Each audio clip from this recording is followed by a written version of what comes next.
Okay. Here. Thank you very So much. as you can see, the subtitle is way larger than the technically main title. So we are going to talk about Apache Airflow 3.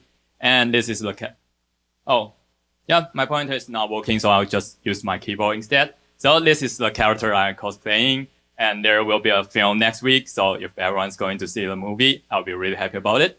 And this is the Slido. If everyone want to join, I'll stay here for 5 seconds. 5, 4, 3, 2, 1. I believe someone will share it somewhere, so yeah, no worry. And there's a slide deck for this whole thing. Yeah, I'll stay here another 5 seconds. 5, 4, 3, 2, 1. So if you already got a link, please share it on the PyCon Taiwan Discord. And first let's talk about what to expect in this talk. First we'll introduce what is Airflow. If you already know Airflow, you may have 5 minutes to sleep before everything happens. And then we can go to Airflow 3 and how we can migrate to Airflow 3.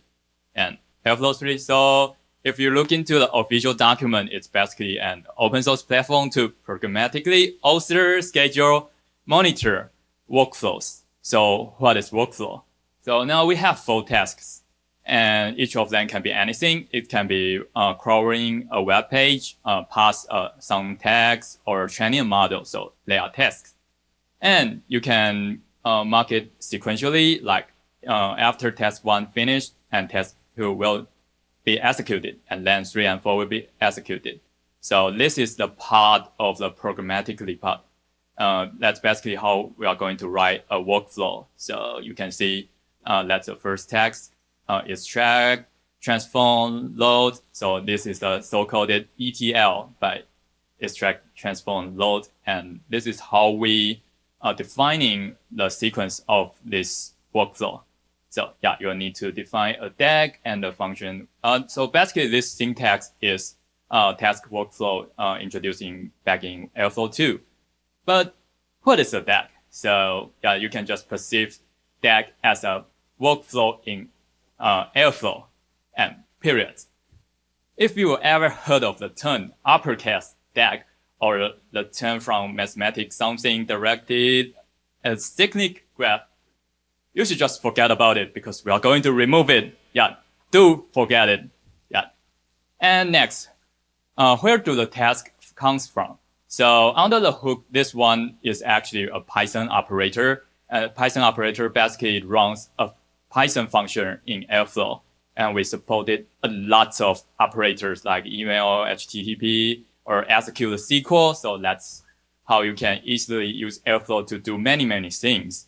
And operator is basically a template for a task. So you can run a task with some email address. So that's why we are using operators. And we are supporting lots of providers. And each of provider comes with like 5 or more operators. So that's one of the reasons why Airflow is super powerful.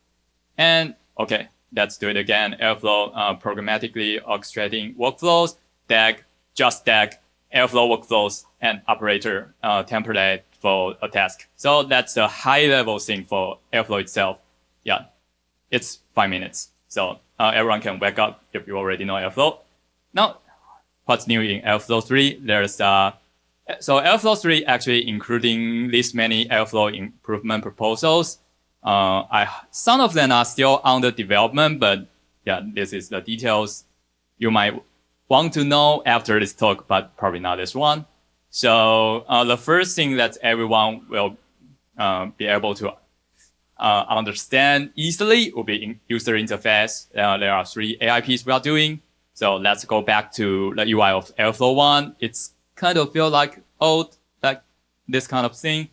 And Airflow 2 probably improve a little bit. So the test is not as good. And Airflow 3, it's a complete redesign of the user interface, which from a perspective is way better than what it used to be. And we even support dark mode. Even though back to Airflow 2.10.5 or point something, we already supported dark mode, but I heard someone complain this was bad yesterday. So Yeah, I actually don't like dark mode. So in the following example, you're still going to see the light mode. And under the hook, we rewrite everything using React. And yeah, the only thing I know about React is it's quite modern and it's powerful in front end. I know nothing about front end, so sorry. And we remove a heavy dependency, Flask app builder. It's kind of what we use to build up all the pages. So removing it enables us to move everything to React, and we redesign all the API endpoints using Fast API, which is created by Sebastian. He's keynoting this time as well. And we get rid of the 6,000 lines of view stub height. And yeah, I'm not kidding. It's actually 6,000. It's really hard to maintain. It's terrible. It's just terrible. Yeah. So the next thing I can share is the data awareness. We tried to extend the data awareness by introducing the idea of data assets. And we added some asset-centric syntax. There's an ASA partition, and I think there's an AIP 77 related to asset validation, but that's an ongoing thing. I guess that would be in 3.2 or 3. Yeah, so given the case that what if Team A only want to focus on training the models, and we have another team that's using this model to generate the report, but these two teams don't want to share their code with each other, which makes sense because you don't want to refactor others' code. You won't even want to read others' code because, yeah, their coding style might not fit your test. So yeah, let's model this situation to something like this. We have a workflow doing model generation, and you produce the model as a model. You can save it to like S3 or somewhere else, or just a Google Drive work. And there's another workflow doing loading this model from somewhere, and we generate the report to some management level, probably. So we define, in the first stack, we'll define an outlet. If you can, I think the font is okay. So there's a step upload model. We set an outlet as an asset. So it basically tells Airflow that after this task finished, it should notify that this asset is updated, but you'll need to check that it's yourself. So that UI does not mean anything. Even if you put an S3 URL there, it's not going to check the S3 stuff. That's one of the things I was so confused back to the time I first touched this topic. And in the second deck, you'll need to set a schedule as asset.ref name equal to example model.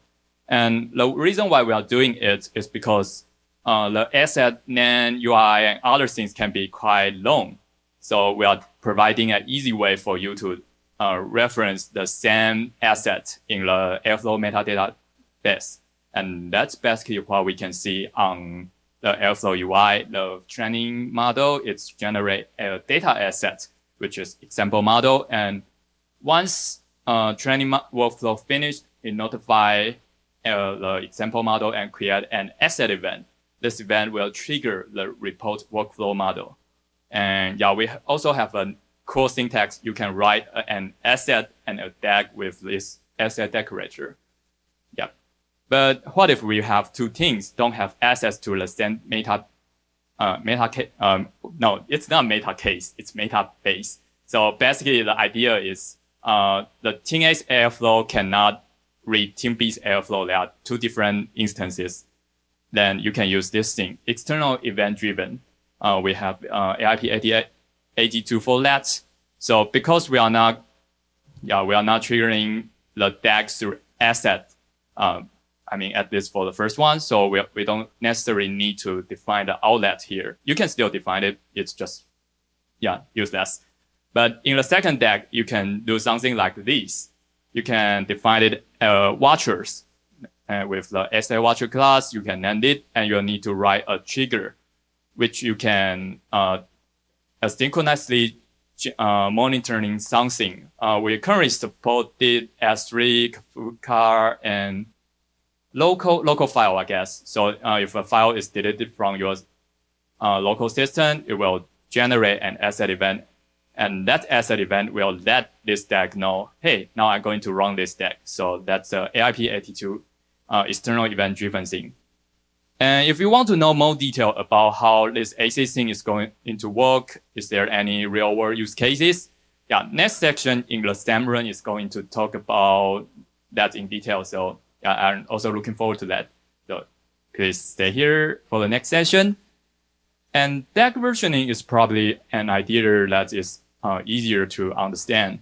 So to actually achieve the idea of DAG versioning, we try these few things. So before Airflow 3, we did not actually keep the different test instance because for Airflow, you can clean up and test instance and rerun it. So we'll have a try number thing. And now we keep it as a different table, but that's a detail for DAG versioning. And we improve all the DAG history thing in UI, not AI. And under the hook, we are calling it as DAG bundle. And we'll try to pass it to set the DAG bundle correctly in our metadata-base. So yeah, that's under the hook detail most people don't really need to know. But DAG versioning, basically you'll have a last DAG version here in your UI, and you can choose it from that's right-hand side, I guess. No, it's your left-hand side. Anyway, so there's a thing you can pick from. You can change your DAG code from V3, V2, and V1. So basically, you after you run the DAG, you will generate a version, and if you change anything during the before the next run, and you later run that DAG, it will generate another version. So it's not going to store anything you have not yet run. So that's how DAG versioning works. So yeah, you can have as many versions as you can. And there's another thing as Task SDK. It's kind of an backend architectural change, which, yeah, it's actually affect users all. But most people don't really need to know the detail of it, but I'm still going to share. So Airflow architecture before Airflow 3 change, we usually have these 5 components. You have a DAG processor to log your DAG file in your DAG folder, and that's one thing. And schedulers doing things to schedule the task you're supposed to stack to schedule. Like you have a daily task, it will be run like 2 p.m. something. The scheduler will know, and it will dispatch the work to the workers to run it. And the web server is basically the web UI you can access to click all the things to interact with the scheduler or workers. And under the hook, we all connect into the Airflow meta database to update the task state and or the DAG you are using, blah, blah, blah. So that's Airflow architecture before 3. And the main difference is in Airflow 3 is we created another API layer. Now you cannot access your Airflow meta database through your workers, meaning that you cannot have an operator that's doing some database work. If you are trying to use like Airflow.model.variables and you are doing some SQL work, you might like use station to remove all the variables. These things are not doable now because we are now defining a test execution interface. The the operator is going to send an API request through this test execution interface into API server. And now API server knows what you are going to do. It will communicate with the Airflow metadata database. So it's now how Airflow works. It's also improved the security because users now don't have the direct access to the database under the hook. And this is actually from one of the talk in Airflow Summit last year, run Airflow task anywhere in any language. And I guess it's a reference to this movie, Everything Everywhere All at Once. So that's what we have in Airflow 3 for the time being. And let's talk about how we can migrate from Airflow 2 or even Airflow 1 to Airflow 3. Yeah, I believe no one actually enjoyed migrating Airflow, so we actually did an okay job on creating Airflow migration tools. So if you ever migrated from a lower version of Airflow, you probably already have the experience of using Airflow, Airflow DB migrate. So each version we might add some new columns or delete some tables. That's how basically what Airflow DB migrate did. And you just run it and it's supposed to work fine. If not, just create an issue. I'll try to fix it. And there's another Airflow config link and Airflow config update. So the config link is basically a linter like PyLint, Ruff, and everything else. It's linked your airflow.cfg. So in Airflow, where there's a configuration file, airflow.cfg will check where there's some section removed or variable removed, and the linked function will tell you, this thing does not exist in Airflow 3. You should move to somewhere, or you should just remove it. And the Airflow config update will do that automatically for you.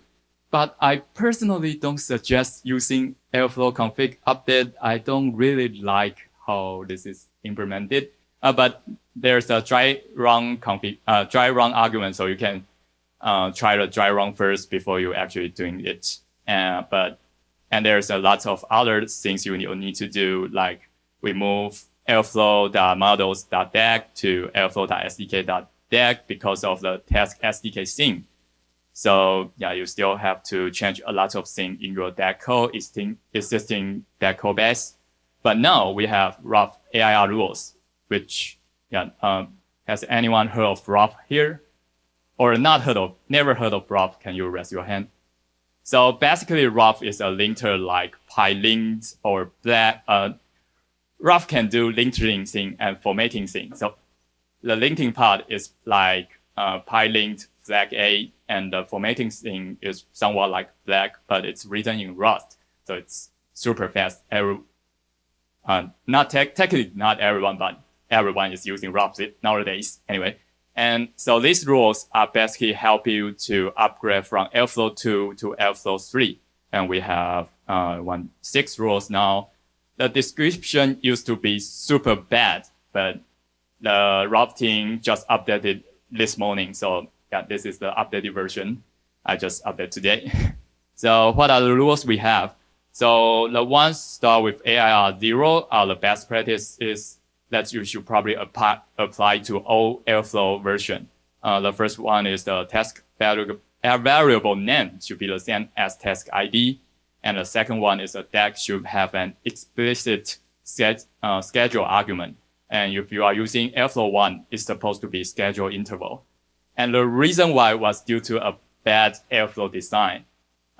So long ago, if you are not providing this thing, Airflow will assume this deck should be run daily, but it shouldn't be the case because you are not providing a schedule argument. It just doesn't supposed to be scheduled. So it's a bad practice. We need this thing to fix. And for the thing I mentioned, like move from Airflow models to Airflow SDK, you can use Airflow 302. If this thing is removed from Airflow 3, it will warn you that you will need to update from something to something. And it also provide auto fix. It will change your code and just write it as Airflow 3 version. And Airflow 302 is basically the same thing, but under the hook, you might need to install another Python package because we move it from Airflow core to Airflow providers. It could be something you are using S3 operator. It might used to be in Airflow core. You can import Airflow.operator.S3 operator, but now it's not going to work. You'll need to install another Amazon provider which is also maintained by us. And 311 and 312 is basically the same as their counterpart, but it's not going to break your code if you are not updating them. But it's highly suggested because we are going to remove them sometime in the future. Okay, so it's basically how I upgraded our Airflow instance for PyCon Taiwan from Airflow 1 to Airflow 3. There are many of the bugs there. Yet, as I mentioned, Airflow DB migration should just work fine, but it's not. So I try to send a lot of patch into our code base, and later all this has been merged into Airflow itself. So if you are using Airflow 1, many of the issues should now be resolved. And if you are using SQLite, I guess most of them should be resolved as well. So just use Airflow DB migrate safely. And yeah, if there's issue, you can create one. I'll try my best to fix. And I'm not actually using Airflow config update because I just don't like it. So I just use lint to check whether there's deprecated configuration. I just manually remove that or move it to somewhere else. So that's Airflow config lint. And this is how I use Ruff. So so UVX basically is a tool that you can install the Python related CLI tool really easily and just use it. So you can imagine it as UV execute. So I execute Ruff and I check whether there's deprecated thing from the DEX folder. There's a dash preview because today these Airflow 3 rules are still in preview mode. But the Ruff team told me they are planning to stabilize it next week. So I guess we can remove the preview argument next week. And yeah, you'll need to select Airflow 3 with fix and unsafe fix. Technically, unsafe fix are not that unsafe. There's a definition on their documentation, but yeah, I'm not going to go through it today. And here's basically how this Ruff AI rules works. It will replace all your imports into the latest version. It's almost like a miracle. And if you really want to know more about Ruff, especially in the Airflow thing, you can take a look at this one, seamless migration leveraging Ruff. Anyway, it's a talk in Airflow Summit next month. Yeah, so that's all the story about migrating from Airflow 3, from Airflow 2 to Airflow 3. But there's still something I can share. What's coming in Airflow 3.1? It's actually going to be released hopefully next month. So yeah, that's something I can share. So the first thing is internal I-18, and the term is just too hard to pronounce. We supported this many language for the time being, and we also have Taiwanese Mandarin, and this is how it looks like. And before I used this kind of user interface, I was like, I know English. Why would I ever need to use Taiwanese Mandarin this way? But after I translate, I used it. I still find it really useful because yeah, it's my native language, so why not? And it's actually initialized by one of our community friends from Taiwan. So everything wouldn't happen without him. So yeah, I really like to be the number one supported. And there's another human in the loop thing. Yeah, it's kind of an AI turn, but it's just basically a way you can interact with your deck during the process. Like before this was introduced, Airflow will run your task sequentially, and you cannot do anything like you want to notify your manager whether it's approved by them. But after this is introduced, you can this will send an email to your manager, and the manager can go back to this deck and approve this deck, and the deck will decide what to do next. And there's the next thing is Go SDK. So I mentioned we can support any language after Test SDK was introduced, but yeah, because there wasn't any other any SDK written in other languages back then, so it's meaningless. But now we are going to have Go SDK, and this is our example deck in Airflow repo. But I know nothing about Go, so I cannot tell much. Probably someone here knows, and they'll tell me where it's a good Go code. So yeah, it's our Go in Airflow. And UI plugins, it's a interesting thing that you can plug anything inside Airflow, including plug Airflow inside Airflow and then inside Airflow. So basically, this guy is one of the author of this feature. Yeah. So this is what he said. Scientists were so preoccupied with whether or not they could, they didn't stop to think whether they should. So yeah, that's what we're going to support next month. And that's it. If you want to join, contribute to Airflow, we have a really good contribution guide, and we have a development tool named as Breeze, which is crazy good. Yeah, everyone coming from other open source projects just tell why the Breeze is so good. It's so easy to bring up an Airflow to develop. So yeah, let's contribute to Airflow, and you can find me on PyCon Taiwan Discord channel. There's an Apache Airflow. Technically, the commitment tools one is managed by me as well. Yeah, I also mentor at Open Source for You, and yeah, I just post a lot of me in there. And what else? Oh, that one is not important, but this one is important because Python 3.14 RC2 is now open for testing. So yeah, if you're interested in Python, please test it. And yeah, stay here for another great session of Airflow, and we'll have another Airflow discussion tomorrow at 12:30. And these are the references I have during the talk. And thank you for your time. And I'm sure you have something to ask. So now is the QA time. Oh, and I already know I have one question. What's the core editor I'm using during all the demo? It's Neoming. Yeah. So, okay, let's go to Slido. Yeah, that's, let me change the display again with start extended. Let's do mirroring. Okay. What's the core editor? Yeah, it's my question.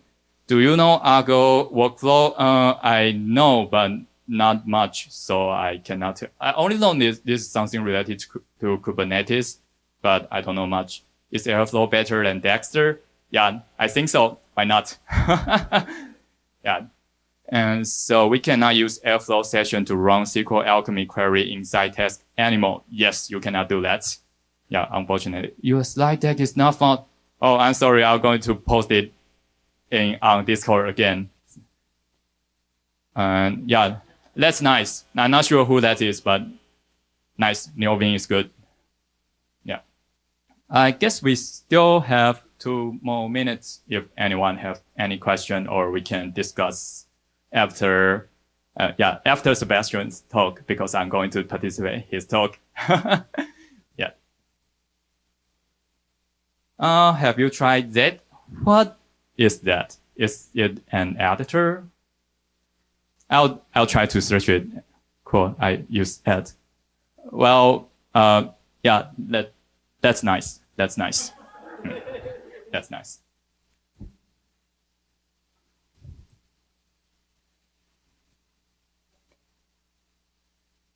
I guess I'll take it as yeah, I'm now actually using Lazy Vim. So do I have my editor here?